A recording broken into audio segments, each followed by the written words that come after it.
বহু জায়গা থেকেও এরকম অভিযোগ আসছে ভুয়া মুক্তিযোদ্ধা হয়েছে। মুক্তিযোদ্ধার সন্তানের কোটায় সরকারি এবং আধা সরকারি প্রতিষ্ঠানে কতজনের চাকরি হয়েছে তার একটি তালিকা প্রস্তুত করা হচ্ছে।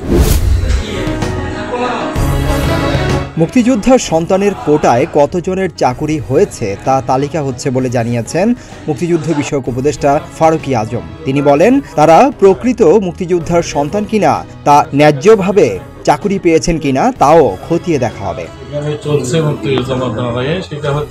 রোববার সচিবালয়ে সাংবাদিকদের এক প্রশ্নের জবাবে তিনি এইসব কথা জানান। কোটা বিষয় নিয়ে বিগত আন্দোলনের একটা প্রধান বক্তব্য ছিল মুক্তিযোদ্ধার সন্তানদের কোটা।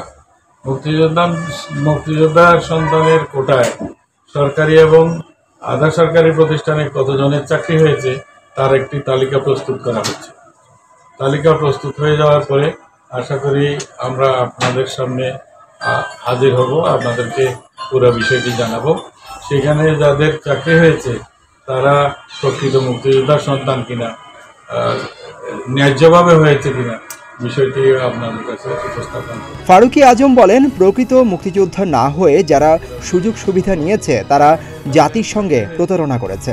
যাদের বিরুদ্ধে এমন প্রতারণার অভিযোগ আসবে তাদের বিরুদ্ধে ব্যবস্থা নেওয়া হবে। মুক্তিযোদ্ধা মন্ত্রণালয় এবং মুক্তিযোদ্ধা হওয়ার প্রক্রিয়ার মধ্যে এটা মুক্তিযোদ্ধা কারা হবেন না হবেন সেটা নির্ধারণ করে দিত মন্ত্রণালয়। শুধু ওই তাদের নির্ধারিত হওয়া বিষয়টি এক্সিবিশনে দেখে।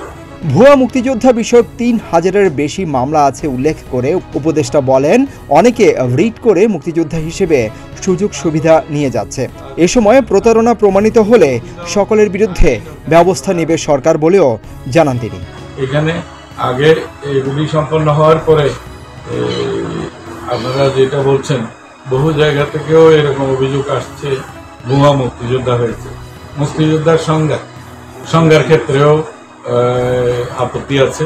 সেগুলি সম্পর্কে আমরা যখন একটা পর্যায়ে যাব তখন আপনাদের ডেকে জাতিকে জানিয়ে দেওয়া হবে। অবশ্যই সবকিছুই হবে যাতে ন্যায্যভাবে মুক্তিযোদ্ধারা তাদের সম্মানটা ফিরে পায়। এ সময় তিনি আরো বলেন, বন্যা পুনর্বাসনের জন্য কোথায় কি ক্ষতি হয়েছে ১ সপ্তাহের মধ্যে তালিকা করা হবে।